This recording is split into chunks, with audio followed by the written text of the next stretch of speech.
Valentine डेचा weak सुरू झाला आणि संपून सुद्धा गेला तरी सुद्धा मला माहीत नाहीये, कारण की सध्याला आहे ना आयुष्यामध्ये फक्त फीडिंग डे, ढेकर डे आणि डायपर डे एवढ्याच गोष्टी चालू आहेत किंवा एवढेच दिवस चालू आहेत. सकाळची दुपार कशी होते, दुपारची संध्याकाळ कशी होते काहीच कळत नाहीये. दिवस रात्र सगळं सेमच आहे सध्याला माझ्यासाठी. हां, मात्र व्हॅलेंटाईन डेचा दिवस आल्यानंतर ना ज्या काही आपल्या जुन्या गोष्टी असतात, जुन्या आठवणी असतात, त्या एका क्षणात डोळ्यासमोर येतात आणि आठवण येते, अरे यार किती छान गोल्डन डेज होते ते, परत दिवस यायला पाहिजेत.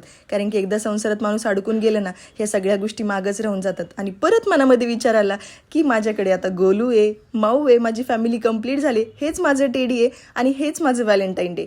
आणि अजून काय पाहिजे आयुष्यामध्ये, आता यांची रिस्पॉन्सिबिलिटी करणं किंवा यांना सांभाळणं हेच माझ्यासाठी खूप मोठं टार्गेट आहे. आणि हां, मला अजून हे पण तुम्हाला विचारायचं होतं, तर माझी प्रेग्नेन्सीची जर्नी संपली आहे, पण माझ्या प्रेग्नेन्सीची जर्नी, माझी इन्फॉर्मेटिव्ह व्हिडिओ बऱ्याच जणांना खूप सारी मदत झालेली आहे. पण आत्ता आहे ना तुम्हाला सांगते, बाळाची काळजी कशी घ्यायची किंवा बाळाच्या रिलेटेड जर तुम्हाला काही प्रॉब्लेम वाटत असेल किंवा फिडिंगबद्दल जर काही प्रॉब्लेम वाटत असेल ना, तर बरेच जणांचे कमेंट्स येतात मला, त्याच्यावरती तुम्हाला व्हिडिओ बघायला आवडेल का? कमेंट सेक्शनमध्ये नक्की सांगा. आणि तुम्ही मला एवढं कन्फ्युजनमध्ये टाकलेलं आहे ना माहीर आणि कियानबद्दल, कारण की माहीरसाठी खूप सारे लाईक्स आलेत आणि कियानसाठी खूप सारे कमेंट्स आलेत.